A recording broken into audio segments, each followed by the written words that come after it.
Hi all, എല്ലാവർക്കും secret PSCയിലേക്ക് സ്വാഗതം. ഇന്നത്തെ ക്ലാസ്സിൽ നമ്മൾ നോക്കുന്നത് 10th പ്രിലിംസ് എക്സാമുകൾ അതുപോലെ തന്നെ കഴിഞ്ഞ LGS പരീക്ഷയിലൊക്കെ ചോദിച്ച കോമൺ ചോദ്യമാണ് കേട്ടോ. അതായത് നമുക്ക് 10th പ്രിലിംസിൻ്റെ ആദ്യത്തെ ഘട്ടത്തിലെ എക്സാം ക്വസ്റ്റ്യൻ പേപ്പർ നോക്കുകയാണെന്നുണ്ടെങ്കിലും രണ്ടാമത്തെ ഘട്ടത്തിൽ നടക്കാനിരുന്ന പരീക്ഷയുടെ ക്വസ്റ്റ്യൻ പേപ്പർ നോക്കുകയാണെന്നുണ്ടെങ്കിലും നമുക്ക് കോമൺ ആയിട്ട് ചോദിച്ചൊരു ചോദ്യമാണ് രക്തപര്യന വ്യവസ്ഥ. ഓക്കെ, അപ്പോൾ ഇതിൽ നിന്നും 2 ചോദ്യങ്ങൾ വന്നിട്ടുണ്ട്. അതായത് ഓരോ സ്റ്റേജിലും ഓരോ ചോദ്യങ്ങൾ വെച്ച് ചോദിച്ചിട്ടുണ്ട്. അതുപോലെ തന്നെ കഴിഞ്ഞ LGS എക്സാമിനും നമുക്ക് ഈ അടുത്ത് നടന്ന LGS എക്സാമിനും ഇതിൽ നിന്ന് ചോദ്യങ്ങൾ വന്നിട്ടുണ്ട്. അപ്പോൾ നമുക്ക് ഈ ഒരു ചാപ്റ്റർ ഇമ്പോർട്ടൻ്റ് ആണ്. ഈ ഒരു ചാപ്റ്ററിൽ നിന്നും പ്രധാനമായിട്ടും പഠിച്ചിരിക്കേണ്ട ചോദ്യങ്ങൾ അതിൽ നിന്ന് വന്നിട്ടുള്ള ക്വസ്റ്റ്യൻസ് ആണ് ഇന്നത്തെ ക്ലാസ്സിൽ നമ്മൾ ഡിസ്കസ് ചെയ്യുന്നത് കേട്ടോ. അപ്പോൾ ക്ലാസ്സുകൾ ഇഷ്ടപ്പെട്ട ലൈക്ക് ചെയ്യുക, കമൻറ്റ് ചെയ്യുക. അതുപോലെ തന്നെ NCERT ചാപ്റ്റേഴ്സും നമ്മൾ ചെയ്യുന്നുണ്ട്. പ്ലേലിസ്റ്റ് ചെക്ക് ചെയ്താൽ മതി കേട്ടോ. അപ്പോൾ ക്ലാസ്സിലേക്ക് കിടക്കാം. ഫസ്റ്റ് ക്വസ്റ്റ്യൻ വരുന്നത്, താഴെ നൽകിയിരിക്കുന്ന പ്രസ്താവനകൾ ശ്രദ്ധാപൂർവം വായിച്ച് ശരിയായ ഉത്തരം തിരഞ്ഞെടുക്കുക. കട്ടികൂടിയ ഭിത്തിയും ഉയർന്ന മർദ്ദത്തിൽ ഹൃദയത്തിൽ നിന്നും രക്തം വഹിക്കുന്ന രക്തക്കുഴലുകളാണ് ധമനികൾ. ശരിയാണ് അല്ലേ? ഒറ്റനിര കോശങ്ങൾ മാത്രമുള്ളതും ഭിത്തിയുള്ളതും കുറഞ്ഞ മർദ്ദത്തിലും കുറഞ്ഞ വേഗത്തിലും രക്തം ഒഴുകുന്നതുമായിട്ടുള്ള രക്തക്കുഴലുകളാണ് സിരകൾ എന്ന് പറയുന്നത്. അത് തെറ്റാണ്. അതെന്താണ്? ലോമികകളാണ് വരുന്നത് കേട്ടോ. ഇനി കട്ടി കുറഞ്ഞ ഭിത്തിയുള്ളതും വാൽവുകൾ കാണപ്പെടുന്നതും ഹൃദയത്തിലേക്ക് രക്തം വഹിക്കുന്നതുമായിട്ടുള്ള കുഴലുകളാണ് ലോമികകൾ എന്ന് പറയുന്നു. അതും തെറ്റാണ്. അവിടെ സിരകളാണ് വരേണ്ടത്. അവയവങ്ങളിൽ നിന്ന് അവയവങ്ങളിലേക്ക് രക്തത്തെ വഹിക്കുന്ന രക്തക്കുഴലുകളാണ് പോർട്ടൽ സിരകൾ എന്ന് പറയുന്നത്. അത് ശരിയാണ്. ഇവിടെ നമുക്ക് ശരിയായിട്ട് വരുന്ന പ്രസ്താവന ഏതാണ്? എയും ഡിയും ആണ്. ആൻസർ ഓപ്ഷൻ ഡി ആണ് വരുന്നത്. ഓക്കെ, ഈ ഒരു ഭാഗം നമുക്ക് ക്വസ്റ്റ്യൻ വന്നിരിക്കുന്നത്. അപ്പോൾ 9ാം ക്ലാസ്സിൽ ബയോളജിയിൽ 2ാമത്തെ ചാപ്റ്ററാണ് ദഹനവും പോഷക സംവഹനവും. ഈ ഒരു ചാപ്റ്റർ ഞാൻ ഡീറ്റെയിൽ ആയിട്ട് എടുത്തിട്ടുള്ളതാണ്. അതിൻ്റെ ലിങ്ക് ഞാൻ ഡിസ്ക്രിപ്ഷനിൽ കൊടുക്കാം. അപ്പോൾ ഈ ഒരു ചാപ്റ്ററിൽ നിന്നാണ് സ്റ്റേജ് 1ൽ നോക്കുകയാണെങ്കിലും സ്റ്റേജ് 2ൽ നോക്കുകയാണെന്നുണ്ടെങ്കിലും 3 ക്വസ്റ്റ്യൻസ് ആണ് വന്നിരിക്കുന്നത്. അപ്പോൾ 2 പരീക്ഷകളിലും കോമൺ ആയിട്ട് ചോദിച്ചൊരു SCERT ചാപ്റ്ററാണ് ദഹനവും പോഷക സംവഹനവും. അല്ലെങ്കിൽ ദഹനം എന്ന് പറയുന്ന ഈ ഒരു SCERT ചാപ്റ്റർ NCERT ദഹനം എന്ന് പറയുന്ന ടോപ്പിക്കിൽ നിന്നാണ് ചോദ്യങ്ങൾ വന്നിരിക്കുന്നത്. ഈ ഒരു ചാപ്റ്ററിൽ നിന്ന് നന്നായി ചോദ്യങ്ങൾ ചോദിച്ചിട്ടുണ്ട്. 3 ചോദ്യങ്ങളാണ് ഈ ഒരു ചാപ്റ്ററിൽ നിന്നും വന്നിട്ടുള്ളത് കേട്ടോ. അപ്പോൾ ഈ ഒരു ചാപ്റ്റർ എന്തായാലും നമുക്ക് ഇനി അടുത്ത ഘട്ടങ്ങളിൽ പരീക്ഷയുള്ളവർ പഠിച്ചിരിക്കണം. ഈ ഒരു ചാപ്റ്ററിൽ പറയുന്നത് ദഹന വ്യവസ്ഥ, ദഹനം, അതുപോലെ തന്നെ ഹൃദയം, രക്തവുമായി ബന്ധപ്പെട്ട് വരുന്ന കാര്യങ്ങളൊക്കെയാണ് ഈ ഒരു ചാപ്റ്ററിൽ വരുന്നത്. അപ്പോൾ ഇവിടെ നമുക്ക് ഒരു ഡയഗ്രാം തന്നിട്ടുണ്ട് അല്ലേ? ഓക്കെ, ഈ ഒരു ഡയഗ്രത്തിൽ നിന്ന് ക്വസ്റ്റ്യൻ വന്നിട്ടുണ്ട്. അപ്പോൾ 4 ക്വസ്റ്റ്യൻസ് വന്നിട്ടുണ്ട് കേട്ടോ. അപ്പം നമ്മുടെ ചോദ്യം എന്താണ്? ചോദിച്ചിട്ടുള്ളത് ധമനിയും സ്ഥിതിയും ലോമികകളുമായി ബന്ധപ്പെട്ടിട്ടാണ്. ധമനി എന്ന് വെച്ചാൽ എന്താണ്? കട്ടി കൂടിയ ഇലാസ്തികതയുള്ള ഭിത്തി, രക്തം ഉയർന്ന മർദ്ദത്തിലും വേഗത്തിലും ഒഴുകുന്നു, ഹൃദയത്തിൽ നിന്നും രക്തം വഹിക്കുന്നു. ധമനി എന്ന് വെച്ചാൽ എന്താണ്? കട്ടി കൂടിയ ഇലാസ്തികതയുള്ള ഭിത്തിയാണ്. അതുപോലെ തന്നെ രക്തം ഇവിടെ ഉയർന്ന മർദ്ദത്തിലും വേഗത്തിലും ഒഴുകുന്നുണ്ട്, ഹൃദയത്തിൽ നിന്നുമാണ് രക്തം വഹിക്കുന്നത്. ഇനി ലോമിക എന്ന് വെച്ചാൽ എന്താണ്? ഒറ്റനിര കോശങ്ങൾ മാത്രമുള്ള ഭിത്തിയാണ്. ഭിത്തിയിൽ അതിസൂക്ഷ്മ സുഷിരങ്ങളുണ്ട്, രക്തം കുറഞ്ഞ മർദ്ദത്തിലും വേഗത്തിലും ഒഴുകുന്നു. ലോമിക എന്ന് വെച്ചാൽ എന്താണ്? ഒറ്റനിര കോശങ്ങൾ മാത്രമുള്ള ഭിത്തിയാണ്. ഭിത്തിയിൽ അതിസൂക്ഷ്മ സുഷിരങ്ങളുണ്ട്, രക്തം കുറഞ്ഞ മർദ്ദത്തിലും വേഗത്തിലും ഒഴുകുന്നു. ഇനി സിര എന്ന് വെച്ചാൽ കട്ടി കുറഞ്ഞ ഭിത്തിയാണ്, രക്തം കുറഞ്ഞ മർദ്ദത്തിലും വേഗത്തിലും ഒഴുകുന്നു, വാൽവുകൾ കാണപ്പെടുന്നു, ഹൃദയത്തിലേക്ക് രക്തം വഹിക്കുന്നു. ഓക്കെ, ധമനി എന്ന് വെച്ചാൽ എന്താണ്? ധമനിയുടെ നേരെ ഓപ്പോസിറ്റ് ആണ് സിര വരിക അല്ലേ? ധമനി എന്ന് വെച്ചാൽ കട്ടി കൂടിയ ഭിത്തിയാണ്, ഇലാസ്തികതയുള്ള ഭിത്തിയാണ്. അതുപോലെ തന്നെ രക്തമാണെങ്കിൽ ഉയർന്ന മർദ്ദത്തിലും വേഗത്തിലുമാണ് ഒഴുകുന്നത്, ഹൃദയത്തിൽ നിന്നുമാണ് രക്തം വഹിക്കുന്നത്. അപ്പോൾ സിര എന്ന് വെച്ചാൽ എന്താണെന്ന് മനസ്സിലായല്ലോ? ധമനിയുടെ ഓപ്പോസിറ്റാണ് സിര എന്ന് പറഞ്ഞു. ഇനി ലോമിക എന്ന് വെച്ചാൽ എന്താണ്? ഈ ഒറ്റനിര കോശങ്ങൾ മാത്രമുള്ള ഭിത്തിയാണ്. അതുപോലെ തന്നെ ഭിത്തിയിൽ അതിസൂക്ഷ്മ സുഷിരങ്ങളുണ്ട്, രക്തം കുറഞ്ഞ മർദ്ദത്തിലും വേഗത്തിലുമാണ് ഇവിടെ ഒഴുകുന്നത് അല്ലേ? അപ്പോൾ രക്തം കുറഞ്ഞ മർദ്ദത്തിലും വേഗത്തിലും ഒഴുകുന്നതാണ് അതുപോലെ തന്നെ സിരയിലും ലോമികയിലും. എന്നാൽ ധമനിയിൽ മാത്രമാണ് രക്തം വേഗത്തിൽ ഒഴുകുന്നത്. അപ്പോൾ രക്തം വേഗത്തിൽ ഒഴുകുന്നത് ധമനിയിൽ മാത്രമാണ്. ബാക്കി സിരയും ലോമിക നോക്കുകയാണെന്നുണ്ടെങ്കിൽ രക്തം ഭയങ്കര സ്ലോ ആയിട്ടാണ് ഒഴുകുന്നത്. അതുപോലെ തന്നെ കുറഞ്ഞ മർദ്ദത്തിലും വേഗത്തിലുമാണ് ഒഴുകുന്നത്. പിന്നെ ഇവിടെ നമുക്ക് ധമനിയും സിരയുമായി ബന്ധപ്പെട്ട് നോക്കുകയാണെങ്കിൽ ധമനിയിൽ ഹൃദയത്തിൽ നിന്നും രക്തം വഹിക്കുകയാണ്, സിരയാണെങ്കിലോ ഹൃദയത്തിലേക്ക് രക്തം വഹിക്കുകയാണ് ചെയ്യുന്നത്. ഇനി ലോമിക എന്ന് വെച്ചാൽ ഒറ്റനിര കോശങ്ങൾ മാത്രമുള്ള ഭിത്തിയാണ്, ചെറിയ സുഷിരങ്ങൾ ഉണ്ടെന്ന് മാത്രം അതിൽ പറയുന്നുള്ളൂ അല്ലേ? നെക്സ്റ്റ് നമ്മൾ അതിൽ കണ്ട പോർട്ടൽ സിരകൾ അല്ലേ? പോർട്ടൽ സിരകൾ ചില സിരകൾ ഹൃദയത്തിലേക്ക് നേരിട്ട് രക്തം എത്തിക്കുന്നതിന് പകരം അവയവങ്ങളിൽ നിന്ന് അവയവങ്ങളിലേക്ക് രക്തത്തെ വഹിക്കുന്നു. എന്താണ്? ചില സിരകൾ ഹൃദയത്തിലേക്ക് നേരിട്ട് രക്തം എത്തിക്കുന്നതിന് പകരം എന്താ ചെയ്യുക? അവയവങ്ങളിൽ നിന്ന് അവയവങ്ങളിലേക്ക് രക്തം വഹിക്കുന്നുണ്ട്. ഇത്തരം സിരകളെയാണ് പോർട്ടൽ സിരകൾ എന്ന് പറയുന്നത്. ഇത്തരം സിരകളെയാണ് പോർട്ടൽ സിരകൾ എന്ന് പറയുന്നത്. അപ്പോൾ എന്താണ് പോർട്ടൽ സിര എന്ന് വെച്ചാൽ? എന്താണ്? ചെറുകുടലിൽ നിന്നും രക്തത്തിലേക്ക് ആഗിരണം ചെയ്യപ്പെടുന്ന പോഷക ഘടകങ്ങളെ കരളിലെത്തിക്കുന്ന ഹെപ്പാറ്റിക് സിര എന്ന് പറയുന്നത് എക്സാമ്പിളാണ്. അതായത് പോർട്ടൽ സിര എന്ന് വെച്ചാൽ നമ്മൾ സാധാരണയായിട്ട് സിരകൾ ഹൃദയത്തിലേക്ക് നേരിട്ട് രക്തം വഹിക്കുകയാണ് ചെയ്യാന്ന് പറഞ്ഞല്ലോ ഇല്ലേ? പക്ഷേ ഈ പോർട്ടൽ സിരകൾ എന്താ ചെയ്യുക? ഇവ അവയവങ്ങളിൽ നിന്നും അവയവങ്ങളിലേക്കാണ് രക്തത്തെ വഹിക്കുന്നത്. എന്താണ്? അവയവങ്ങളിൽ നിന്നും അവയവങ്ങളിലേക്കാണ് രക്തം വഹിക്കുന്നത്. ഇത്തരം സിരകളെയാണ് പോർട്ടൽ സിരകൾ എന്ന് പറയുന്നത്. ഇനി ഇതിന് എക്സാമ്പിൾ പറയുകയാണെങ്കിൽ ഹെപ്പാറ്റിക് സിരയാണ്. ചെറുകുടലിൽ നിന്നും രക്തത്തിലേക്ക് ആഗിരണം ചെയ്യപ്പെടുന്ന പോഷക ഘടകങ്ങളെ കരളിലെത്തിക്കുന്ന ഹെപ്പാറ്റിക് പോർട്ടൽ സിര ഇതിന് എക്സാമ്പിളാണ്. ക്ലിയർ ആണല്ലോ? അപ്പോൾ ഒന്നും കൂടിയും പറഞ്ഞു തരാം. ധമനി എന്ന് വെച്ചാൽ എന്താണ്?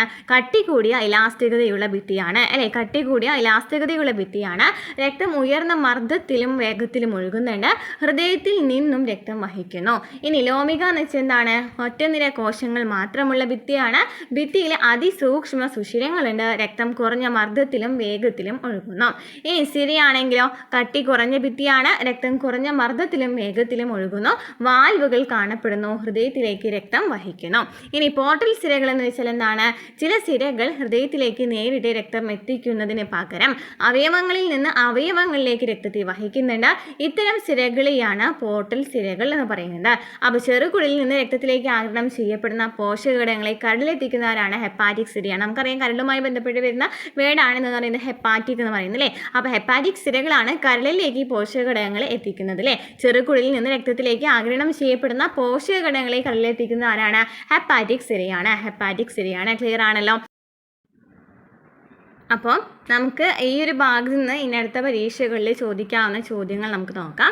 അപ്പോൾ രക്തവുമായി ബന്ധപ്പെട്ട് വരുന്ന ചോദ്യങ്ങളാണ്. നമുക്ക് 2 ക്വസ്റ്റ്യൻ ആണ്. അതായത് ഫസ്റ്റ് സ്റ്റേജിലും രണ്ടാമത്തെ സ്റ്റേജിലും രക്തവുമായി ബന്ധപ്പെട്ട ക്വസ്റ്റ്യൻ വന്നിട്ടുണ്ട്. ഓക്കെ, ഈ ഒരു ഭാഗത്ത് നിന്ന് 2 ക്വസ്റ്റ്യൻ ആണ് വന്നിരിക്കുന്നത് കേട്ടോ.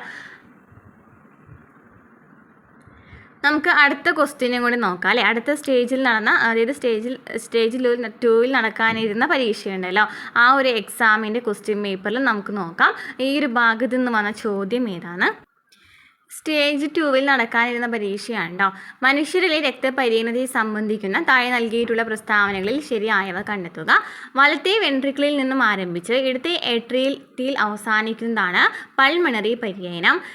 അത് ശരിയാണ് അല്ലേ? വലത്തെ വെൻട്രിക്കിളിൽ നിന്നും ആരംഭിച്ച് ഇടത്തെ ഏട്രിയയിൽ അവസാനിക്കുന്നതാണ് പൾമണറി പര്യനം. ഇനി ശ്വാസകോശ ധമനി സിസ്റ്റമിക് പര്യനത്തിൻ്റെ ഭാഗമാണ്. അത് തെറ്റാണ്. ഇനി ഊർധ്വമഹാസിര സിസ്റ്റമിക് പര്യനത്തിൻ്റെ ഭാഗമാണ്. അത് ശരിയാണ്. ഊർധ്വമഹാസിര സിസ്റ്റമിക് പര്യനത്തിൻ്റെ ഭാഗമാണ്. ഓക്കെ, അപ്പോൾ ഇവിടെ നമുക്ക് തന്നിരിക്കുന്നതിൽ ശരിയായിട്ടുള്ള പ്രസ്താവനകൾ ഏതൊക്കെയാണ്? 1, 3 ആണ് അല്ലേ? ആൻസർ ഓപ്ഷൻ ബി ആണ് വരിക. 1, 3 ആണ്. അപ്പോൾ അതും വന്നിരിക്കുന്നത് ഈ ഒരു ചാപ്റ്ററിൽ നിന്ന് തന്നെയാണ്. ഓക്കെ, എന്താണ് ഇവിടെ പൾമണറി പര്യനം അല്ലെങ്കിൽ സിസ്റ്റമിക് പര്യനം എന്ന് പറയുന്നുണ്ട്. ദ്വിപര്യനം എന്നാണ് ഇതിനെ പറയുക അല്ലേ? പൾമണറി പര്യനത്തെയും സിസ്റ്റമിക് പര്യനം നടക്കുന്ന കാരണം ഇതിന് ദ്വിപര്യനം എന്നാണ് പറയുക. ഇവിടെ നമുക്ക് പൾമണറി പര്യനത്തിന് എക്സാമ്പിൾ ഏതൊക്കെയാണ് വരുന്നത്? ശ്വാസകോശ ധമനി, ശ്വാസകോശ സിര, അതുപോലെ തന്നെ ശ്വാസകോശം. അതായത് ശ്വാസകോശ ധമനിയിൽ നിന്നും ശ്വാസകോശത്തിലേക്ക് പോയി, അതിനുശേഷം ശ്വാസകോശത്തിൽ നിന്ന് ശ്വാസകോശ സിരയിലേക്ക് പോയി അല്ലേ? പിന്നീടാണ് വരുന്നത് അല്ലേ? അപ്പോൾ അങ്ങനെ പിന്നീട് ഹൃദയത്തിലേക്ക് എത്താണ് ചെയ്യുന്നത്. അപ്പോൾ അങ്ങനെ രക്തത്തിൻ്റെ കാര്യം പറയുന്നത്. അതായത് എന്താണ് പൾമണറി പര്യനത്തിൽ പറയുന്നത് എങ്ങനെയാണ്? ശ്വാസകോശ ധമനി വഴി ശ്വാസകോശത്തിലേക്ക് പോയി, അതിനുശേഷം ശ്വാസകോശ സിര വഴി ഹൃദയത്തിലേക്ക് എത്താണ്. പിന്നെ അതായത് റിപ്പീറ്റ് ആയിട്ട് നടന്നുകൊണ്ടിരിക്കുകയാണ്. നെക്സ്റ്റ് നോക്കുകയാണെങ്കിൽ സിസ്റ്റമിക് പര്യനം. സിസ്റ്റമിക് പര്യനത്തിൽ വരുന്നത് മഹാധമനിയും ഊർധ്വമഹാസിരയും അധോ മഹാസിരയുമാണ്. മഹാധമനി വഴി ശരീരത്തിൻ്റെ വിവിധ ഭാഗങ്ങളിലേക്ക് പോയി, അതിനുശേഷം അത് ഊർധ്വമഹാസിര, അതുപോലെ തന്നെ അധോ മഹാസിരയിലേക്ക് പോയി പിന്നെ ഹൃദയത്തിലേക്ക് എത്താണ് ചെയ്യുന്നത്. ഓക്കെ, അപ്പോൾ ഇവിടെ നമുക്ക് പഠിക്കേണ്ടത് എന്താണ്?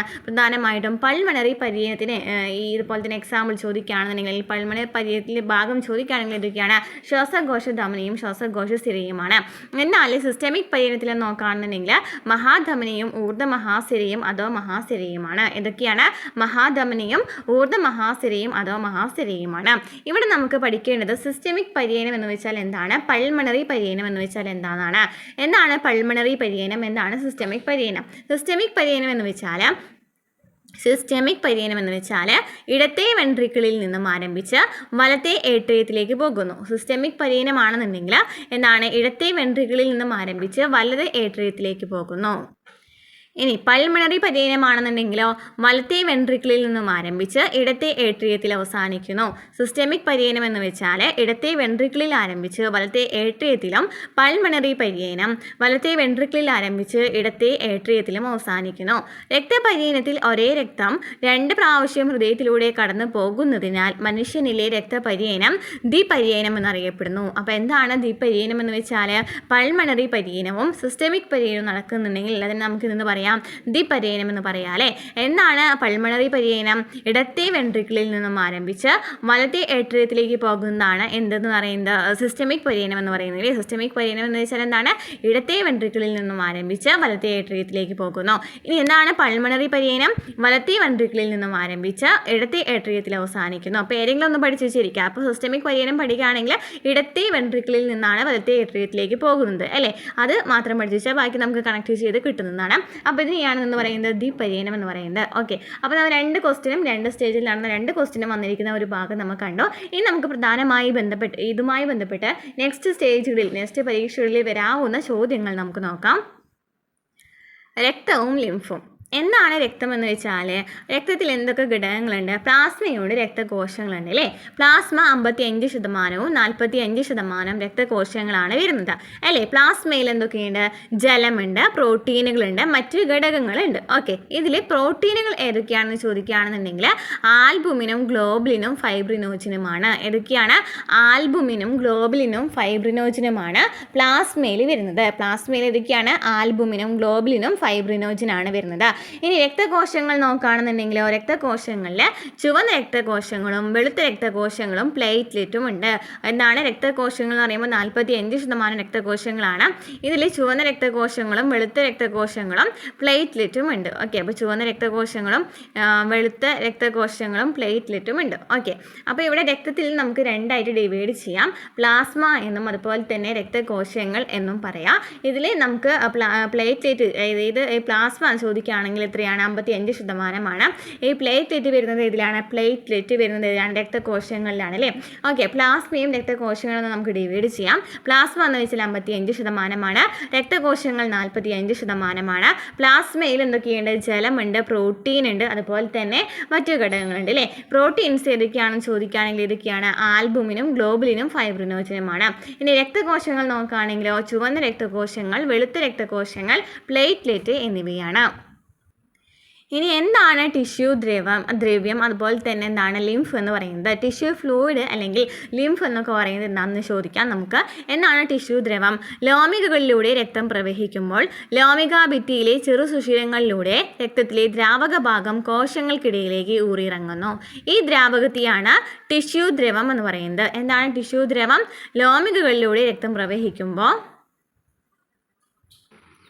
അപ്പോൾ ടിഷ്യൂ ദ്രവം എന്ന് വെച്ചാൽ എന്താ പറഞ്ഞാൽ ലോമികകളിലൂടെ രക്തം പ്രവഹിക്കുമ്പോൾ ലോമിക ഭിത്തിയിലെ ചെറു സുഷിരങ്ങളിലൂടെ രക്തത്തിലെ ദ്രാവക ഭാഗം കോശങ്ങൾക്കിടയിലേക്ക് ഇറങ്ങും. അതായത് ലോമികകളിലൂടെ രക്തം പ്രവഹിക്കുമ്പോൾ ഈ ലോമികൾ നമ്മൾ എന്താണെന്ന് പറഞ്ഞല്ലോ, ഇതിലൂടെ രക്തം പോകുമ്പോൾ എന്ത് സംഭവിക്കും? ഈ ലോമിക ഭിത്തിയിൽ ചെറിയ സുഷിരങ്ങൾ ഉണ്ടായിരിക്കും. നമ്മൾ നേരത്തെ പറഞ്ഞു എന്താണെന്ന്, ലോമിക എന്താണെന്ന് പറഞ്ഞല്ലോ അല്ലേ. ഇങ്ങനെ വരുന്നുണ്ട് കേട്ടോ, ഇവിടെ വരുന്നല്ലോ. ഇവിടെ നമ്മൾ പറഞ്ഞല്ലോ ഈ ലോമികയിൽ എന്തുണ്ട്? അതിസൂക്ഷ്മ സുഷിരങ്ങളുണ്ടെന്ന് പറഞ്ഞു അല്ലേ. അപ്പോൾ ഈ സുഷിരങ്ങളിൽ നിന്നും എന്തിറങ്ങാണ്? ഒരു ദ്രാവകം ഇറങ്ങുന്നുണ്ട്. ഈ ദ്രാവകത്തെയാണ് ടിഷ്യൂ ദ്രവം എന്ന് പറയുന്നത്. കോശങ്ങളും ടിഷ്യൂ ദ്രവവും തമ്മിലാണ് പദാർത്ഥ സംവഹനം നടക്കുന്നത്.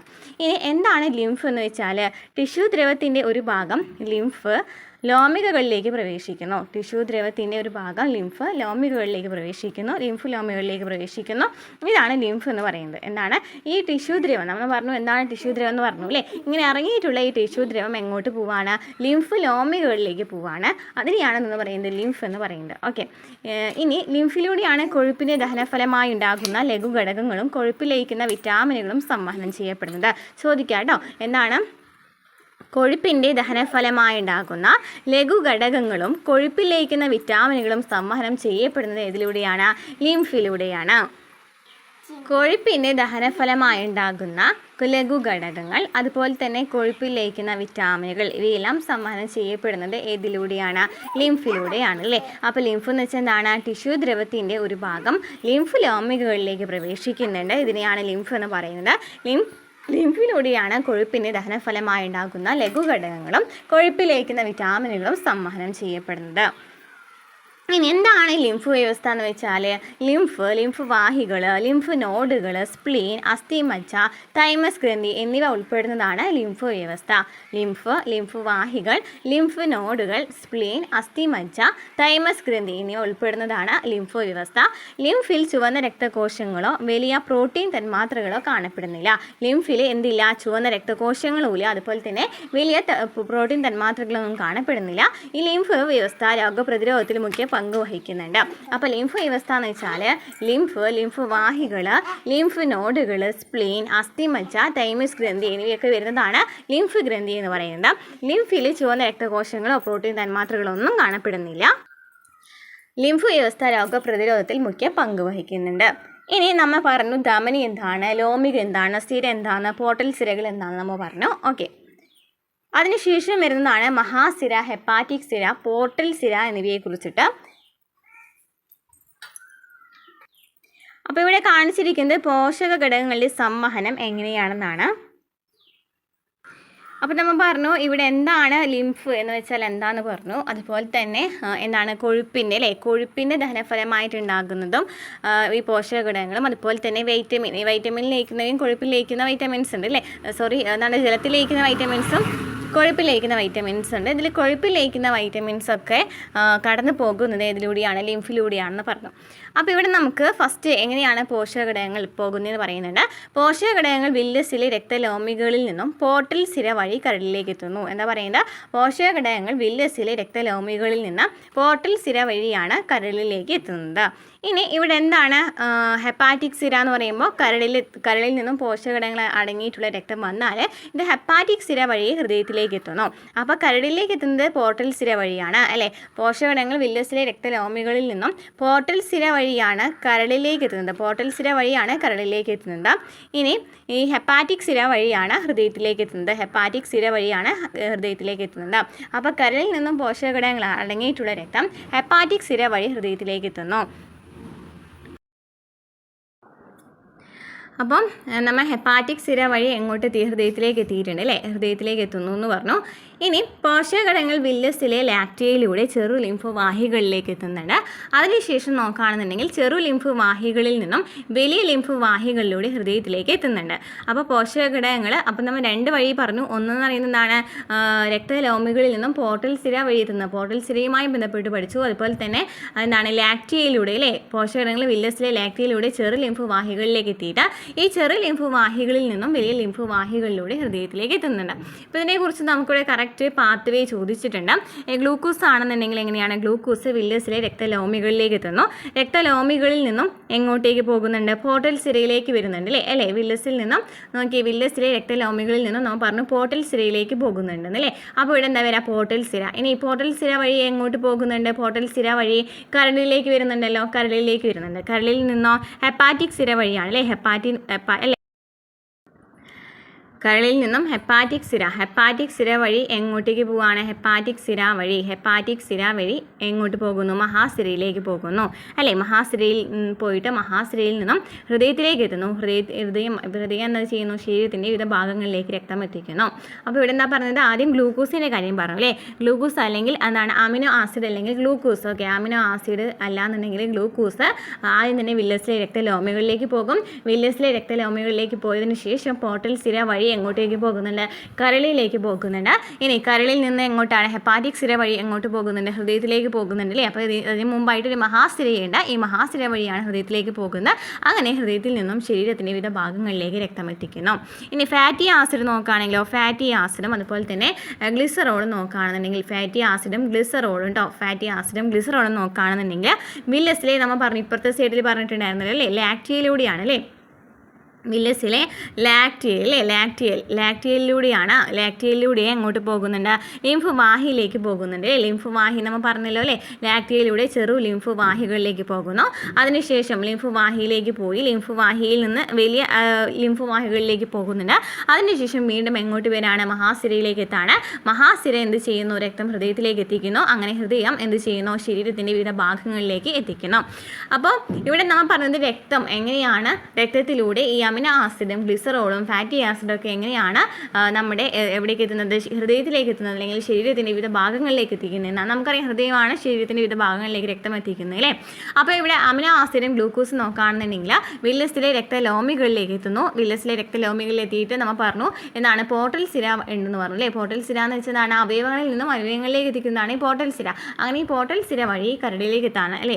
വില്ലസിലേക്ക് എത്തും, വില്ലസിൽ നിന്ന് കരളിലേക്ക് എത്തിക്കുന്നതിന് വേണ്ടി അവിടെ എന്തുണ്ട്, പോർട്ടൽ സിരയുണ്ട്. കരളിൽ നിന്നും ഹെപ്പാറ്റിക് സിര വഴി എങ്ങോട്ടേക്ക് പോവാണ്, മഹാസിരയിലേക്ക് പോകുന്നത്. അതിനുശേഷം ഹൃദയത്തിലേക്ക് പോകുന്നു, പിന്നെ ശരീരത്തിൻ്റെ വിവിധ ഭാഗങ്ങളിലേക്ക് പോകുന്നു. ഇനി ഫാറ്റി ആസിഡും ഗ്ലിസറോളും നോക്കുകയാണെങ്കിലോ, ഫാറ്റി ആസിഡും ഗ്ലിസറോളും നോക്കുകയാണെന്നുണ്ടെങ്കിൽ അത് നേരെ എങ്ങോട്ടാണ്, ലാക്റ്റിയൽ ഗ്രന്ഥിക്കല്ലേ പോകുന്നത്. ഓക്കെ, വില്ലസിലെ ലാക്റ്റിയിലേക്കാണ് പോകുന്നത്. അങ്ങനെ ലാക്റ്റിയിൽ പോയിട്ട് പിന്നെ ലിംഫ് വാഹിയിലേക്ക് കടക്കുന്നു. ലിംഫ് വാഹി പിന്നീട് വലിയ ലിംഫ് വാഹിയിലേക്ക് കടക്കുന്നു. അതിനുശേഷം നേരത്തെ പറഞ്ഞ അതേ ഇതിൽ ഏതാണ്, മഹാസിരയിലേക്ക് പോകുന്നു, ഹൃദയത്തിലേക്ക് പോകുന്നു, ശരീരത്തിൻ്റെ വിവിധ ഭാഗങ്ങളിലേക്ക് പോകുന്നു. ക്ലിയർ ആണല്ലോ. ഇനി എന്താണ് ഹൃദയം എന്ന് വെച്ചാൽ എന്താണ്, ഔരസാശയത്തിൽ അല്പം ഇടത്തോട്ട് ചെരിഞ്ഞ് സ്ഥിതി ചെയ്യുന്ന പേശി നിർമ്മിതമായിട്ടുള്ളൊരു അവയവമാണ് ഹൃദയം. ഔരസാശയത്തിൽ അല്പം ഇടത്തോട്ട് ചെരിഞ്ഞ് സ്ഥിതി ചെയ്യുന്ന പേശി നിർമ്മിതമായിട്ടുള്ളൊരു അവയവമാണ് ഹൃദയം എന്ന് പറയുന്നത്. എന്താണ് പെരികാർഡിയം എന്ന് വെച്ചാൽ, ഹൃദയത്തെ പൊതിഞ്ഞിരിക്കുന്ന ഇരട്ട സ്ഥലമാണ് പെരികാർഡിയം. ഹൃദയത്തെ പൊതിഞ്ഞിരിക്കുന്ന ഇരട്ട സ്ഥലമാണ് പെരികാർഡിയം. ഈ സ്ഥലങ്ങൾക്കിടയിലെ പെരികാർഡിയൽ ദ്രവം ഹൃദയത്തെ ബാഹ്യശതങ്ങളിൽ നിന്ന് സംരക്ഷിക്കുകയും ഹൃദയസ്പന്ദനം മൂലം സ്ഥലങ്ങൾക്കിടയിൽ ഉണ്ടായേക്കാവുന്ന ഘർഷണം കുറയ്ക്കുകയും ചെയ്യുന്നു. അപ്പോൾ എന്താണ് പെരികാർഡിയം, ഹൃദയത്തെ പൊതിഞ്ഞിരിക്കുന്ന ഇരട്ട സ്ഥലമാണ് പെരികാർഡിയം. ഈ സ്ഥലങ്ങൾക്കിടയിൽ എന്തുണ്ട്, പെരികാർഡിയൽ ദ്രവമുണ്ട്. ഈ പെരികാർഡിയൽ ദ്രവം എന്തിനാണ്, അതിൻ്റെ ധർമ്മം ചോദിക്കുകയാണെങ്കിൽ ഹൃദയത്തെ ബാഹ്യശതങ്ങളിൽ നിന്ന് സംരക്ഷിക്കുകയും ഹൃദയസ്പന്ദനം മൂലം സ്ഥലങ്ങൾക്കിടയിൽ ഉണ്ടായേക്കാവുന്ന ഘർഷണം കുറയ്ക്കുകയും ചെയ്യുന്നു. ക്ലിയർ ആണല്ലോ, പെരികാർഡിയം ചോദിക്കാവുന്ന ക്വസ്റ്റ്യൻ ആണ്. പിന്നെ നമുക്കിവിടെ ഊർജ്ജ മഹാസിരയും മഹാധമനിയും ശ്വാസകോശ ധമനി സ്ഥിരയൊക്കെ നമുക്ക് തന്നിട്ടുണ്ട്. അതുമായി ബന്ധപ്പെട്ട് വരുന്നത്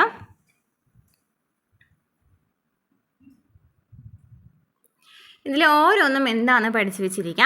എന്താണ് മഹാധമനി അല്ലെങ്കിൽ അയോട്ട എന്ന് വെച്ചാൽ എന്താണ്, മഹാധമനി അല്ലെങ്കിൽ അയോട്ട എന്ന് വെച്ചാൽ എന്താണ്, ശരീരത്തിലേക്ക് ഓക്സിജൻ അടങ്ങിയ രക്തം കൊണ്ടുപോകുന്ന പ്രധാനപ്പെട്ട ധമനിയാണ് മഹാധമനി. എന്താണ്, ശരീരത്തിലേക്ക് ഓക്സിജൻ അടങ്ങിയ രക്തം കൊണ്ടുപോകുന്ന പ്രധാനപ്പെട്ട ധമനിയാണ് മഹാധമനി.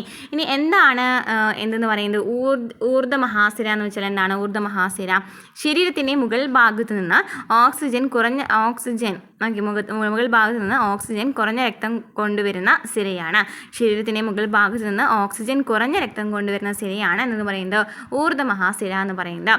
ഇനി ഇവിടെ എന്താണ് ശ്വാസകോശ ധമനി. ശ്വാസകോശ ധമനി എന്ന് വെച്ചതാണ് ശ്വാസകോശത്തിലേക്ക് ഓക്സിജൻ രക്തം ഓക്സിജനുള്ള രക്തം കൊണ്ടുപോകുന്ന ധമനികളാണ് ശ്വാസകോശ ധമനി. ശ്വാസകോശത്തിലേക്ക് കൊണ്ടുപോകുന്ന ധമനിയാണ് ശ്വാസകോശ ധമനി.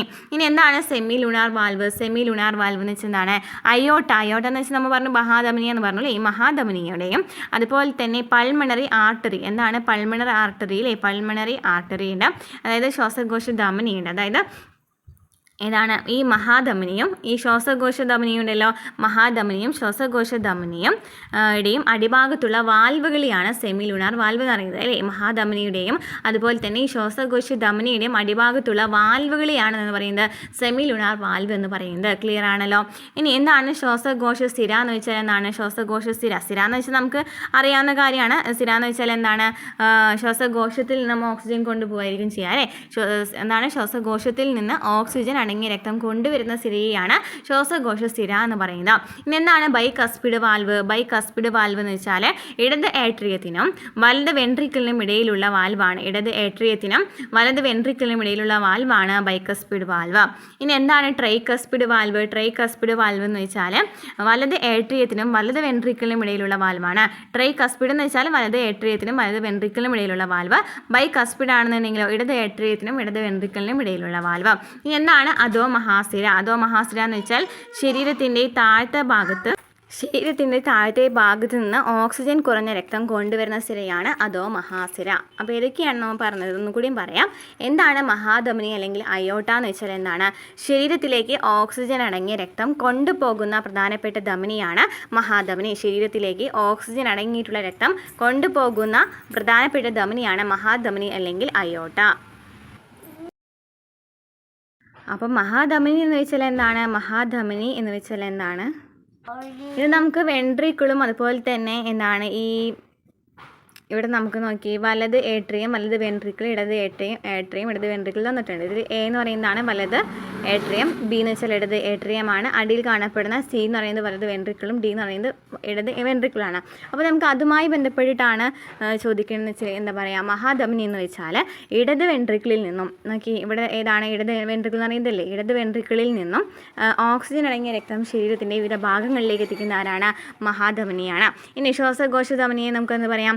ശ്വാസകോശധമനി എന്ന് വെച്ചാൽ വലത് വെൻട്രിക്കിളിൽ നിന്നും കാർബൺ ഡൈ ഓക്സൈഡ് അടങ്ങിയ രക്തം ശുദ്ധീകരിക്കാനായി ശ്വാസകോശത്തിലേക്ക് കൊണ്ടുപോകുന്നതാരാണ്? ശ്വാസകോശധമനിയാണ്. ശ്വാസകോശധമനി എന്ന് ചെയ്യുന്നത് വലത് വെൻട്രിക്കിളിൽ നിന്ന് കാർബൺ ഡൈ ഓക്സൈഡ് അടങ്ങിയിട്ടുള്ള രക്തം ശുദ്ധീകരിക്കുന്നതിനായിട്ട് ശ്വാസകോശത്തിലേക്ക് കൊണ്ടുപോകുന്നു. ഇനി ശ്വാസകോശ സ്ഥിര എന്താ ചെയ്യാം? ശ്വാസകോശ സ്ഥിര എന്ത് ചെയ്യാം? ഈ ശ്വാസകോശത്തിൽ നിന്ന് ഓക്സിജൻ അടങ്ങിയിട്ടുള്ള ശുദ്ധരക്തമുണ്ടല്ലോ, നമ്മൾ ശുദ്ധീകരിച്ചു എന്ന് പറഞ്ഞു അല്ലേ, ശുദ്ധീകരിക്കാൻ കൊണ്ടുപോയിട്ടുണ്ടായില്ലേ, ഈ ശുദ്ധരക്തം ഇടത് ഏട്രിയത്തിൽ എത്തിക്കുന്ന ആരാണ്? ശ്വാസകോശ സ്ഥിരയാണ്.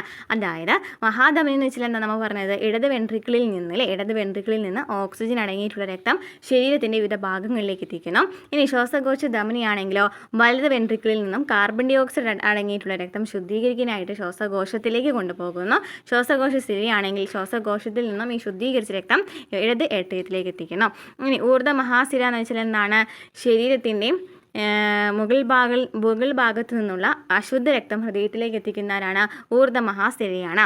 ശരീരത്തിൻ്റെ മുകൾ ഭാഗങ്ങളിൽ നിന്നുള്ള അശുദ്ധ രക്തം ഹൃദയത്തിലേക്ക് എത്തിക്കുന്നവരാണ് ഊർധ്വ മഹാസിരയാണ്. ശരീരത്തിൻ്റെ മുകൾ ഭാഗത്തു നിന്നുള്ള അശുദ്ധ രക്തം ഹൃദയത്തിലേക്ക് എത്തിക്കുന്നു. ഇനി അധോ മഹാസിര എന്ന് വെച്ചാലോ ശരീരത്തിൻ്റെ താഴ്ന്ന ഭാഗങ്ങളിൽ നിന്നുള്ള അശുദ്ധ രക്തം ഹൃദയത്തിലേക്ക് എത്തിക്കുന്നു. അതായത് ഇവിടെ നമ്മൾ പഠിക്കുന്നത് ഊർധ്വ മഹാസിരയും അധോ മഹാസിരയാണ്. ഊർധ്വ മഹാസിര എന്ന് വെച്ചാൽ മുകൾ ഭാഗത്തുള്ള രക്തം അല്ലേ, ശരീരത്തിൻ്റെ മുകൾ ഭാഗത്തുള്ള അശുദ്ധ രക്തത്തെ ഹൃദയത്തിലേക്ക് എത്തിക്കുന്ന ആരാണ്? ഊർധ്വ മഹാസിരയാണ്. ഇനി അധോ മഹാസിര എന്ന് വെച്ചാലോ, അപ്പോൾ ഊർധ്വ മഹാസിര എന്ന് വെച്ചാൽ എന്താണ്? ശരീരത്തിൻ്റെ മുകൾ ഭാഗത്തു നിന്നുള്ള അശുദ്ധ രക്തമാണ് ഹൃദയത്തിലേക്ക് എത്തിക്കുന്നത്. എന്നാൽ അധോ മഹാസിരയാണെന്നുണ്ടെങ്കിലോ, അധോ മഹാസിരയാണെങ്കിൽ ശരീരത്തിൻ്റെ താഴത്തെ ഭാഗത്തു നിന്നുള്ള അശുദ്ധ രക്തമാണ് ഹൃദയത്തിലേക്ക് എത്തിക്കുന്നത്. അപ്പോൾ ഒന്നും കൂടിയും പറയാം കേട്ടോ. മഹാധമനി എന്ന് വെച്ചാൽ എന്താണ്? മഹാധമനി എന്ന് വെച്ചാൽ ഇടത് വെൻട്രിക്കിളിൽ നിന്നും ഓക്സിജൻ അടങ്ങിയ രക്തം ശരീരത്തിൻ്റെ വിവിധ ഭാഗങ്ങളിലേക്ക് എത്തിക്കുന്നു. മഹാധമനി ഇടത് വെൻട്രിക്കിളിൽ നിന്നും ഓക്സിജൻ അടങ്ങിയിട്ടുള്ള രക്തം എങ്ങോട്ടെത്താണ്? ശരീരത്തിൻ്റെ വിവിധ ഭാഗങ്ങളിലേക്ക് എത്തിക്കുകയാണ് ചെയ്യുന്നത് അല്ലേ. എന്നാൽ ശ്വാസകോശ ധമനിയാണെങ്കിലും വലത് വെൻട്രിക്കിളിൽ നിന്നും ഓക്കെ, മഹാധമനി ഇടത് വെൻട്രിക്കിളിൽ നിന്നായിരുന്നു. ഇനി ശ്വാസകോശ ധമനിയാണെങ്കിൽ വലത് വെൻട്രിക്കിളിൽ നിന്നും കാർബൺ ഡൈ ഓക്സൈഡ് അടങ്ങിയിട്ടുള്ള രക്തം കാർബൺ ഡൈ ഓക്സൈഡ് അടങ്ങിയിട്ടുള്ള രക്തം ശുദ്ധീകരിക്കുന്നതിനായിട്ട് ശ്വാസകോശത്തിലേക്ക് കൊണ്ടുപോകുന്നു. മഹാധമനി ഇടത് വെൻട്രിക്കിളിൽ നിന്നുള്ള ഓക്സിജൻ അടങ്ങിയിട്ടുള്ള രക്തം ശരീരത്തിൻ്റെ വിവിധ ഭാഗങ്ങളിലേക്ക് എത്തിക്കുന്നു. എന്നാൽ ശ്വാസകോശ ധമനിയാണെന്നുണ്ടെങ്കിൽ എന്താണ്? അശുദ്ധ രക്തമാണ് കൊണ്ടുപോകുന്നത്, ശുദ്ധീകരിക്കുന്നതിനായിട്ടാണ് കൊണ്ടുപോകുന്നത്. അപ്പോൾ വലത് വെൻട്രിക്കിളിൽ നിന്നും കാർബൺ ഡൈ ഓക്സൈഡ് അടങ്ങിയിട്ടുള്ള ഈ രക്തം അല്ലേ, ഈ രക്തം എന്ന് പറയുന്നത് ശുദ്ധീകരിക്കുന്നതിനായിട്ട് ശ്വാസകോശത്തിലേക്ക് കൊണ്ടുപോകുന്ന ആരാണ്? ശ്വാസകോശ ധമനിയാണ്. ഇനി ശ്വാസകോശ സ്ഥിര എന്ന് വെച്ചാൽ എന്താണ്? ശ്വാസകോശത്തിൽ നിന്ന് ഓക്സിജൻ അടങ്ങിയിട്ടുള്ള ശുദ്ധ രക്തം ഇടത് ഏട്രിയത്തിലേക്ക് എത്തിക്കുന്നു. അപ്പോൾ സ്ഥിര എന്ന് വെച്ചാൽ എന്താ ചെയ്യുന്നത്? ശ്വാസകോശ സ്ഥിര എന്ന് വെച്ചാൽ ശ്വാസകോശത്തിൽ നിന്ന് നമ്മൾ പറഞ്ഞു ശുദ്ധരക്തം അല്ലേ, ശുദ്ധീകരിക്കുന്നുണ്ടെന്ന് പറഞ്ഞു അല്ലേ. അങ്ങനെ ഓക്സിജൻ അടങ്ങിയിട്ടുള്ള ശുദ്ധരക്തം ഇടത് ഏട്രിയത്തിലേക്ക് എത്തിക്കുന്നു. അപ്പോൾ മഹാധമനി എന്ന് വെച്ചാൽ ഇടത് വെൻട്രിക്കിളിൽ നിന്ന് ഓക്സിജൻ അടങ്ങിയിട്ടുള്ള രക്തം ശരീരത്തിൻ്റെ വിവിധ ഭാഗങ്ങളിലേക്ക് എത്തിച്ചു. ഇനി ശ്വാസകോശ ധമനിയാണെങ്കിൽ വലത് വെൻട്രിക്കിളിൽ നിന്നും ഈ കാർബൺ ഡൈ ഓക്സൈഡ് അടങ്ങിയിട്ടുള്ള രക്തം ശുദ്ധീകരിക്കുന്നതിനായിട്ട് ശ്വാസകോശത്തിലേക്ക് കൊണ്ടുപോയി. ഇനി ശുദ്ധീകരിച്ച രക്തം വീണ്ടും ഇടത് ഏട്രിയത്തിലേക്ക് എത്തിക്കുന്ന ആരാണ്? ശ്വാസകോശ സ്ഥിരയാണ്. ഈ ഭാഗം ക്ലിയർ ആയെന്ന് വിചാരിക്കുന്നു കേട്ടോ. ഇനി ഊർധ്വ മഹാസിര നമ്മൾ പറഞ്ഞു മുകൾ ഭാഗത്തുള്ള അല്ലേ, ഹൃദയത്തിൻ്റെ മുകൾ ഭാഗത്ത് ശരീരത്തിൻ്റെ മുകൾ ഭാഗത്തു നിന്നുള്ള അശുദ്ധ രക്തം ഹൃദയത്തിലേക്ക് എത്തിക്കുന്ന ആരാണ്? ഊർധ്വ മഹാസിരയാണ്. അധോ മഹാസിരയാണെങ്കിലോ ശരീരത്തിൻ്റെ താഴ്ഭാഗത്തുള്ള അശുദ്ധ രക്തം ഹൃദയത്തിലേക്ക് എത്തിക്കുന്നു. ഇന്ന് ഇവിടെ നമ്മൾ 2 വാൽവുകൾ പഠിച്ചു. ഇതൊക്കെയാണ് സെമിലുണാർ വാൽവും അതുപോലെ തന്നെ ബൈകസ്പിഡ് വാൽവ്, ട്രൈകസ്പിഡ് വാൽവ്. ഈ 3 വാൽവുകളും നമുക്ക് എന്താണെന്ന് നോക്കാം.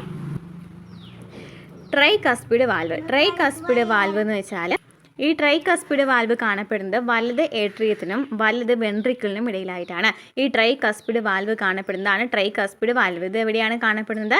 വലത് ഏട്രിയത്തിനും. ഇതാണ് വലത് ഏട്രിയം. ഓക്കെ, ഇതാണ് വലത് ഏട്രിയം. ഈ വലത് ഏട്രിയത്തിനും വലത് വെൻട്രിക്കിളിനും ഇടയിലായിട്ട് കാണപ്പെടുന്നതാണ് ട്രൈകസ്പിഡ് വാൽവ്. വലത് ഏട്രിയത്തിനും വലത് വെൻട്രിക്കിളിനും ഇടയിലായിട്ട് കാണപ്പെടുന്ന ഇതാണ് ട്രൈകസ്പിഡ് വാൽവാണ്. ഇനി ഇടത് ഏട്രിയത്തിനും ഇടത് വെൻട്രിക്കിളിനും ഇടയിലായിട്ട് കാണപ്പെടുന്ന ഇതാണ് ബൈകസ്പിഡ് വാൽവാണ്. ഇടത് ഏട്രിയത്തിനും ഇടത് വെൻട്രിക്കിളിനും ഇടയിൽ കാണപ്പെടുന്ന ഇതാണ് ബൈകസ്പിഡ് വാൽവാണ്. ഓക്കെ, ഈ ഒരു ടൈമിൽ പഠിച്ചു വെച്ചാൽ മതി. കാരണം നമുക്ക് തന്നിട്ടുള്ള ഹൃദയത്തിൻ്റെ ഘടനയിൽ വലത് ഏട്രിയവും ഇടത് വെൻട്രിക്കിളും ഏതാണെന്ന് പറഞ്ഞിട്ടുണ്ട്. അപ്പോൾ നമുക്ക് ആ ഒരു ഭാഗവും, അതായത് ഏട്രിയവും വെൻട്രിക്കിളുമായി ബന്ധപ്പെട്ടിട്ടായിരിക്കണം ഈ ഒരു ഇത് ഫില്ല് ചെയ്യേണ്ടതായിട്ട് വരാം കേട്ടോ. ഓക്കെ, അപ്പോൾ ബൈകസ്പിഡ് വാൽവ് എന്താണ്? ഇടത് ഏട്രിയത്തിനും ഇടത് വെൻട്രിക്കിളിനും ഇടയിൽ കാണപ്പെടുന്നതാണ് ബൈകസ്പിഡ് വാൽവ്.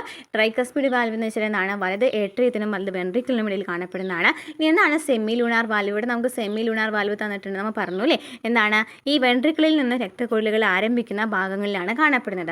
ഈ വെൻട്രിക്കിളിൽ നിന്ന് അല്ലേ, ഇതാണ് വെൻട്രിക്കിൾ അല്ലേ, ഈ വെൻട്രിക്കിളിൽ നിന്ന് രക്തക്കുഴലുകൾ, അതായത് മഹാധമനി, ശ്വാസകോശ ധമനി, ഇതൊക്കെയാണ് നമ്മൾ പറഞ്ഞിട്ടുണ്ടായിരുന്നില്ലേ. ഈ മഹാധമനിയും അതുപോലെ തന്നെ ശ്വാസകോശ ധമനിയും ആരംഭിക്കുന്ന ഭാഗങ്ങളിൽ കാണപ്പെടുന്നതാണ് എന്ന് പറയുന്നത് സെമി ലൂണാർ വാൽവ് എന്ന് പറയുന്നത്. ഇവ ആരംഭിക്കുന്ന ഭാഗങ്ങളിൽ കാണപ്പെടുന്നതാണ് സെമി ലൂണാർ വാൽവ്.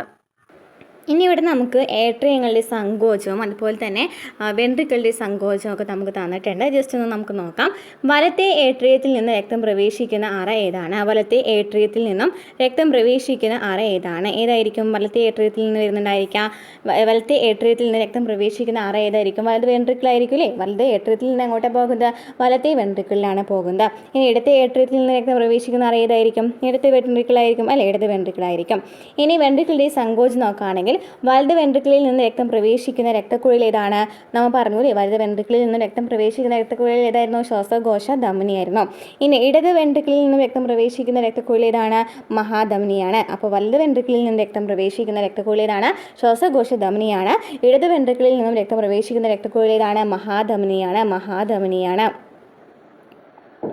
വലത് വെൻട്രിക്കിളിൽ നിന്ന് രക്തം പ്രവേശിക്കുന്നത് ഏതാണ്? ശ്വാസകോശ ധമനിയാണ്. അപ്പോൾ ഇവിടെ പഠിച്ചു വെച്ചിരിക്കുന്നത് വെൻട്രിക്കിളുകൾ സങ്കോചിക്കുമ്പോൾ വലത് വെൻട്രിക്കിളിൽ നിന്നും രക്തം ശ്വാസകോശ ധമനി വഴി ശ്വാസകോശങ്ങളിലേക്ക് എത്തുന്നു. ഇതാണ് വെൻട്രിക്കിളുകൾ സങ്കോചിക്കുമെന്ന് സംഭവിക്കും. വലത് വെൻട്രിക്കിളിൽ നിന്നുള്ള രക്തം എങ്ങോട്ടേക്ക് പോവാണ്? ശ്വാസകോശ ധമനി വഴി ശ്വാസകോശങ്ങളിലേക്ക് പോവാണ്. ഇനി ഇടത് വെൻട്രിക്കിളിൽ നിന്നുള്ള രക്തം മഹാധമനി വഴി ശരീരത്തിൻ്റെ വിവിധ ഭാഗങ്ങളിലേക്കും സംവഹനം ചെയ്യപ്പെടുന്നു. ഇടത് വെൻട്രിക്കിളിൽ നിന്നുള്ള രക്തം മഹാധമനി വഴി ശരീരത്തിൻ്റെ വിവിധ ഭാഗങ്ങളിലേക്ക് എത്തിക്കുന്നു. അപ്പോൾ വെൻട്രിക്കിളുകൾ സങ്കോചിക്കുമ്പോൾ വലത് വെൻട്രിക്കിളിൽ നിന്നുള്ള രക്തം ശ്വാസകോശ ധമനി വഴി ശ്വാസകോശങ്ങളിലേക്ക് എത്തുന്നു. ഇനി ഇടത് വെൻട്രിക്കിളിൽ നിന്നുള്ള രക്തം മഹാധമനി വഴി ശരീരത്തിൻ്റെ വിവിധ ഭാഗങ്ങളിലേക്ക് സംവഹനം ചെയ്യപ്പെടുന്നു. ഇനി വെൻട്രിക്കിളുകളുടെ സങ്കോചത്തെ തുടർന്ന് ഹൃദയത്തിൽ നിന്ന് രക്തക്കുഴലിലേക്ക് രക്തം ഒഴുകിയ ശേഷം 4 അറകളും ഒന്നിച്ച് പൂർവ്വസ്ഥിതി പ്രാപിക്കുന്നു. വെൻട്രിക്കിളുകൾ സങ്കോചിച്ചതിന് ശേഷം ഹൃദയത്തിൽ നിന്ന് രക്തക്കുഴലിലേക്ക് രക്തം ഒഴുകിയ ശേഷം 4 അറകളും ഒന്നിച്ചിട്ട് പൂർവ്വസ്ഥിതി, നേരത്തെ അതേ ഏതായിരുന്നു അവസ്ഥ, ആ ഒരു അവസ്ഥയിലേക്ക് തന്നെ വരികയാണ് ചെയ്യുന്നത് അല്ലേ.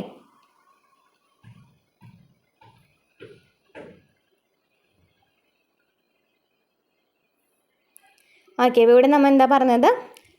ഈ സങ്കോചം അതുപോലെ തന്നെ സങ്കോചം പഠിച്ചു, അതുപോലെ തന്നെ സിസ്റ്റോൾ അല്ലേ, സങ്കോചം പഠിച്ചു, അതുപോലെ തന്നെ ഏട്രിയൽ സങ്കോചം പഠിച്ചു, വെൻട്രിക്കിളുടെ സങ്കോചം പഠിച്ചു.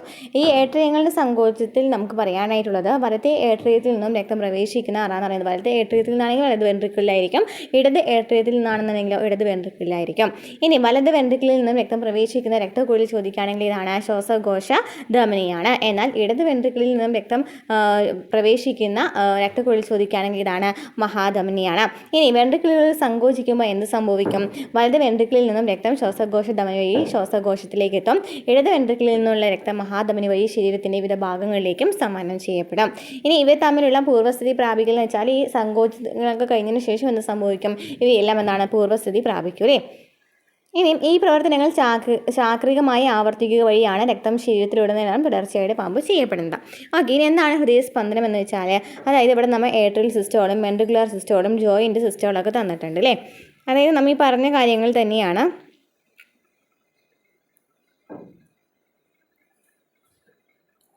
അതായത് നമുക്ക് ഹൃദയസ്പന്ദനം അനുഭവപ്പെടണമെന്നുണ്ടെങ്കിൽ അവിടെ കാർഡിയാക് സൈക്കിൾ അല്ലേ, എന്താണ് ഈ സിസ്റ്റോളും അതുപോലെ തന്നെ ഡയസ്റ്റോളും ഒക്കെ നടക്കണം. ഓക്കെ, അപ്പോൾ എന്താണ് ഈ സിസ്റ്റോൾ, എന്താണ് ഡയസ്റ്റോൾ എന്നാണ് നമ്മൾ അവിടെ നോക്കുന്നത്.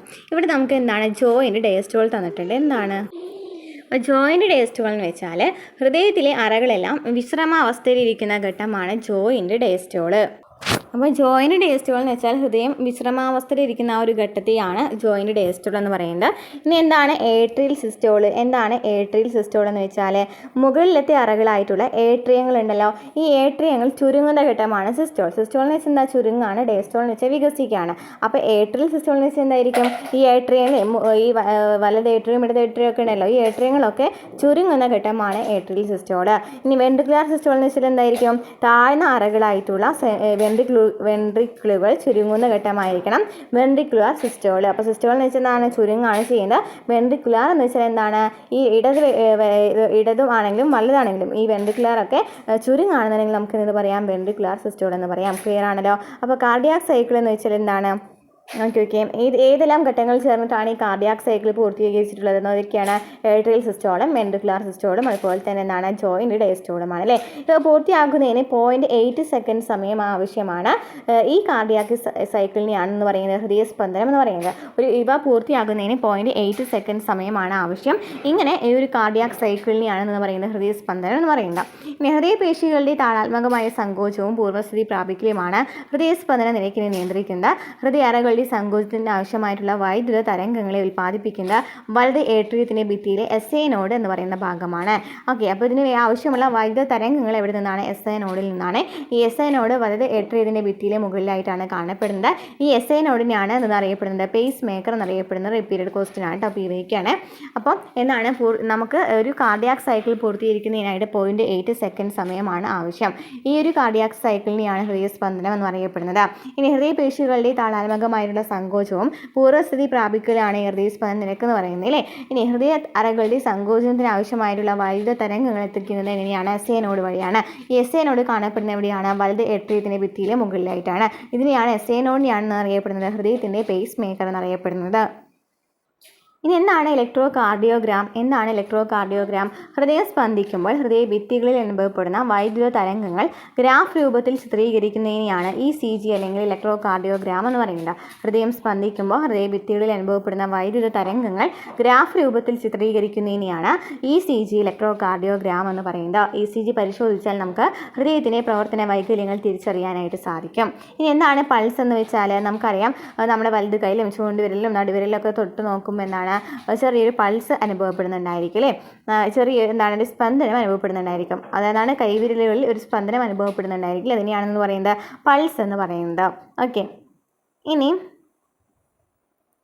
എന്താണ് രക്തസമ്മർദ്ദം?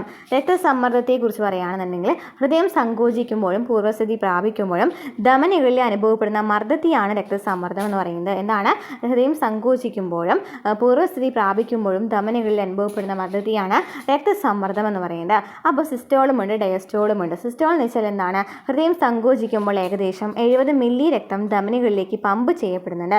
സിസ്റ്റോളിൻ്റെ സമയത്ത് എന്താ സംഭവിക്കുക, ഹൃദയം സങ്കോചിക്കുമ്പോൾ എന്ത് സംഭവിക്കും, ഏകദേശം 70 മില്ലി രക്തം ധമനികളിലേക്ക് പമ്പ് ചെയ്യപ്പെടും.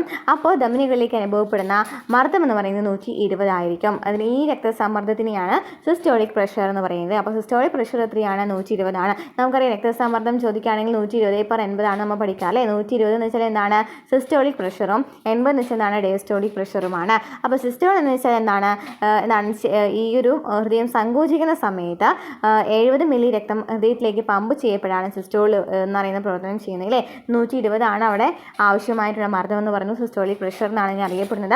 ഇനി ഡയസ്റ്റോൾ എന്ന് വെച്ചാൽ എന്താ ചെയ്യുകയാണ്, ഹൃദയം പൂർവ്വസ്ഥിതി പ്രാപിക്കുമ്പോൾ നേരത്തെ നമ്മൾ 70 മില്ലി രക്തം അങ്ങോട്ട് വിട്ടിട്ടുണ്ടായിരുന്നത് ഈ 70 മില്ലി രക്തം വീണ് ഹൃദയത്തിനുള്ളിലേക്ക് പ്രവേശിക്കുന്നതാണ് ഡയസ്റ്റോൾ. ഹൃദയം പൂർവ്വസ്ഥിതി പ്രാപിക്കുമ്പോൾ എന്ത് സംഭവിക്കും, ഏകദേശം 70 മില്ലി രക്തം ഹൃദയത്തിനുള്ളിലേക്ക് പ്രവേശിക്കുന്നു. ഹൃദയത്തിനുള്ളിലേക്ക് പ്രവേശിക്കുന്നതിനെയാണ് ഡയസ്റ്റോൾ എന്ന് പറയുന്നത്. ഇത് എത്രയാണ് വരുന്നത്, അവിടെ അനുഭവപ്പെടുന്ന മർദ്ദം ചോദിക്കുകയാണെങ്കിൽ എത്രയാണ്, 80 ആണ്. ഇതിനെ നമ്മൾ ഡയസ്റ്റോളിക് പ്രഷർ എന്ന് പറയാം. അപ്പോൾ systolic pressure 120 diastolic pressure 80 systole എന്ന് വെച്ചാൽ എന്താണ്? ഹൃദയം സങ്കോചിക്കുമ്പോൾ ഏകദേശം 70 മില്ലി രക്തം ധമനികളിലേക്ക് പമ്പ് ചെയ്യപ്പെടുന്നതാണ് സിസ്റ്റോൾ. ഡയസ്റ്റോൾ എന്ന് വെച്ചാൽ എന്താണ്? ഹൃദയം പൂർവ്വസ്ഥിതി പ്രാപിക്കുമ്പോൾ ഏകദേശം 70 മില്ലി രക്തം ഹൃദയത്തിനുള്ളിലേക്ക് പ്രവേശിക്കുകയാണ് ചെയ്യുന്നത്. ഇങ്ങനെ ഈ രണ്ട് മർദ്ദങ്ങളും ചേർന്നതാണ് ഒരാളുടെ രക്തസമ്മർദ്ദം എന്ന് പറയുന്നത്. ആരോഗ്യവാനായ ഒരാളുടെ സാധാരണ രക്തസമ്മർദ്ദം 120/80 ആണ്. 120/80. രക്തസമ്മർദ്ദം ഈ അളവിൽ നിന്നും കൂടുന്നത് ഹൈപ്പർ ടെൻഷൻ എന്നും കുറയുന്നത് ഹൈപ്പോ ടെൻഷൻ എന്നും അറിയപ്പെടുന്നു. എന്താണ്? രക്തസമ്മർദ്ദം കൂടുന്നതിന് ഹൈപ്പർ ടെൻഷൻ എന്ന് പറയും, കുറയാണെങ്കിൽ എന്ന് പറയും ഹൈപ്പോ ടെൻഷൻ എന്ന് പറയുന്നില്ലേ. ഇനി ഇത് അളക്കുന്ന ഉപകരണങ്ങൾ ഏതൊക്കെയാണ്? സ്ഫിഗ്മോമാനോമീറ്ററും ഡിജിറ്റൽ BP അപ്പാരറ്റസുമാണ്. സ്ഫിഗ്മോമാനോമീറ്ററും അതുപോലെ തന്നെ ഡിജിറ്റൽ BP അപ്പാരറ്റസ് ആണ് രക്തസമ്മർദ്ദം അളക്കുന്നതിനുള്ള ഉപകരണങ്ങൾ. ഓക്കെ, ഈ രക്തസമ്മർദ്ദത്തിൽ ഡീപ് പരിചരണം എന്താണെന്ന് നമ്മൾ പഠിച്ചു, ഡീറ്റെയിൽ ആയിട്ട് പഠിച്ചാണ്. പൾമണറി പരിചരണം എന്താണ്, സിസ്റ്റമിക് പരിചരണം എന്താണെന്ന് നമ്മൾ പഠിച്ചു. ഇനി ഹൃദയാരോഗ്യത്തിന് എന്താണ്? നമ്മൾ വ്യായാമക്കുറവ് ഉണ്ടെന്നുണ്ടെങ്കിൽ ഹൃദയ രോഗങ്ങൾ ഉണ്ടാവാനായിട്ടുള്ള ചാൻസ് ഉണ്ട് അല്ലേ. അതുപോലെ തന്നെ അനാരോഗ്യകരമായ ഭക്ഷണശീലങ്ങളൊക്കെ എന്താണ്? ഹൃദയാരോഗ്യം ഉണ്ടാകുന്നതിനുള്ള ചാൻസ് ഉണ്ട്. അപ്പോൾ നമ്മൾ ആരോഗ്യകരമായിട്ടുള്ള ഭക്ഷണശീലം അല്ലെങ്കിൽ മദ്യപാനം, പുകവലി ഒക്കെ ഒഴിവാക്കുക. അതുപോലെ തന്നെ എന്താണ്? വ്യായാമം ചെയ്യുക. അതൊക്കെ നമ്മുടെ ഹൃദയത്തിൻ്റെ സംരക്ഷണത്തിന് ആവശ്യമായിട്ടുള്ള കാര്യങ്ങളാണ്. ഇനി ഇവിടെ നമുക്ക് പഠിച്ചു വെച്ചിരിക്കുന്ന ഒരു കാര്യമാണ്, നോക്കി എന്താണ് അതിറോസ്ക്ലിറോസിസ് എന്ന് വെച്ചാൽ? അതിറോസ്ക്ലിറോസിസ് എന്ന് വെച്ചാൽ എന്താണ്? കൊഴുപ്പടങ്ങിയ ഭക്ഷണം അമിതമായി കഴിക്കുന്നത് ധമനഭിത്തിയിൽ കൊഴുപ്പ് അടിഞ്ഞു കൂടുന്നതിന് കാരണമാകുന്നു. എന്താണ്? കൊഴുപ്പടങ്ങിയുള്ള ഭക്ഷണം നന്നായിട്ട് കഴിക്കുകയാണെന്നുണ്ടെങ്കിൽ ധമനിയുടെ ഭിത്തിയിൽ എന്ത് സംഭവിക്കും? കൊഴുപ്പ് നന്നായിട്ട് അടിഞ്ഞു കൂടുന്നതിനെയാണ് അതിറോസ്ക്ലിറോസിസ് എന്ന് പറയുന്നത്. അപ്പോൾ എന്താണ് അതിറോസ്ക്ലിറോസിസ്? കൊഴുപ്പടങ്ങിയിട്ടുള്ള ഭക്ഷണം അമിതമായി കഴിക്കുന്നത് ധമനി ഭിത്തിയിൽ കൊഴുപ്പ് അടിഞ്ഞു കൂടുന്നതിന് കാരണമാകും. ഇതിനെയാണ് അതിറോസ്ക്ലിറോസിസ് എന്ന് പറയുന്നത്. ഇനി എന്താണ് ത്രോംബോസിസ് എന്ന് വെച്ചാൽ? ഇതിൻ്റെ ഫലമായിട്ട് കൊറോണറി ധമനിയിൽ രക്തം കട്ടപിടിച്ച് കൊറോണറി ത്രോംബോസിസ് എന്ന് പറയുന്ന അവസ്ഥ ഉണ്ടാകുകയും ഇത് ഹൃദയാഘാതത്തിന് കാരണമാകുകയും ചെയ്യുന്നു. എന്താണ്? കൊറോണറി ധമനിയിലെ രക്തം കട്ട പിടിച്ചിട്ട് കൊറോണറി ത്രോംബോസിസ് എന്ന് പറയുന്ന ഒരു അവസ്ഥ ഉണ്ടാകും. എന്തിന് കാരണമാകും? ഹൃദയാഘാതത്തിന് കാരണമാകും. ഇനി മസ്തിഷ്കത്തിലെ രക്തക്കുഴലിൽ ഉണ്ടാകുന്ന തടസ്സവും രക്തക്കുഴൽ പൊട്ടുന്നതും സ്ട്രോക്കിന് കാരണമാകുന്നു. അപ്പോൾ സ്ട്രോക്കിന് കാരണമാകുന്ന എന്താണ്? മസ്തിഷ്കത്തിൽ രക്തക്കുഴലിൽ ഉണ്ടാകുന്ന തടസ്സവും അതുപോലെ തന്നെ രക്തക്കുഴലുകൾ പൊട്ടുന്നതൊക്കെയാണ് സ്ട്രോക്കിന് കാരണമാകുന്നത്. അപ്പോൾ എന്താ ഇവിടെ പഠിച്ചത്? അതിറോസ്ക്ലിറോസിസ് എന്ന് വെച്ചാൽ കൊഴുപ്പടങ്ങിയിട്ടുള്ള ഭക്ഷണം അമിതമായിട്ട് കഴിക്കുകയാണെന്നുണ്ടെങ്കിൽ ധമനി ഭിത്തികളിൽ ഇത് നന്നായിട്ട് അടിഞ്ഞു കൂടും അല്ലേ. അപ്പോൾ എന്ത് സംഭവിക്കും? ഈ അതിറോസ്ക്ലിറോസിസ് എന്ന് പറയുന്ന രോഗാവസ്ഥ ഉണ്ടാകും. ഇനി കൊറോണറി ധമനിയിൽ രക്തം കട്ട പിടിച്ചിട്ട് കൊറോണറി ത്രോംബോസിസ് എന്ന് പറയുന്ന ഒരു രോഗമുണ്ടാകും. ഇത് എന്തിനു കാരണമാകുന്നുണ്ട്? ഹൃദയാഘാതത്തിന് കാരണമാകുന്നുണ്ട്. ഇനി മസ്തിഷ്കത്തിലെ രക്തക്കുഴലിൽ ഉണ്ടാകുന്ന തടസ്സവും രക്തക്കുഴൽ പൊട്ടുന്നതൊക്കെയാണ് സ്ട്രോക്കിന് കാരണമാകുന്നുണ്ട്. ഓക്കെ, ക്ലിയർ ആണല്ലോ. അതിറോസ്ക്ലിറോസിസ് എന്താണെന്ന് പറഞ്ഞു. ഈ അതിറോസ്ക്ലിറോസിസ് ഉണ്ടാകുമ്പോഴാണ് എന്ത് സംഭവിക്കുന്നത്? ത്രോംബോസിസ് ഉണ്ടാക്കുന്നത്, രക്തം കട്ട പിടിക്കുന്നതെന്ന് പറഞ്ഞു. കൊറോണറി ധമനിയിൽ രക്തം കട്ട പിടിക്കുന്നതെന്ന് പറഞ്ഞു. ഓക്കെ, അപ്പോൾ സ്ട്രോക്ക് എന്നാണ് പറഞ്ഞു. ഇത്രയുമാണ് നമുക്ക് രക്തവുമായി ബന്ധപ്പെട്ട് പഠിക്കേണ്ട ഒരു ഭാഗം കേട്ടോ. ഇതിൽ നമുക്ക് രക്തപര്യനം എന്ന് പറയുന്ന ഒരു ഭാഗത്ത് നിന്ന് 2 പ്രാവശ്യം ഇത് ഈ കഴിഞ്ഞ LGSനും ഈ ഒരു ക്വസ്റ്റ്യൻ വന്നിട്ടുണ്ടായിരുന്നു. അതുപോലെ തന്നെ ഇപ്പോൾ നമ്മൾ നടന്ന എക്സാമിലും 10th പ്രിലിംസ് എക്സാമിനും ചോദ്യങ്ങൾ കണ്ടിട്ടുണ്ട്. അപ്പോൾ ഈ ഒരു ഭാഗം ക്ലിയർ ആയെന്ന് വിചാരിക്കുന്നു. മനസ്സിലായിട്ടുണ്ടെങ്കിൽ ലൈക്ക് ചെയ്യുക, കമൻറ്റ് ചെയ്യാതെ നമുക്ക് അടുത്ത ക്ലാസ്സിൽ കാണാം.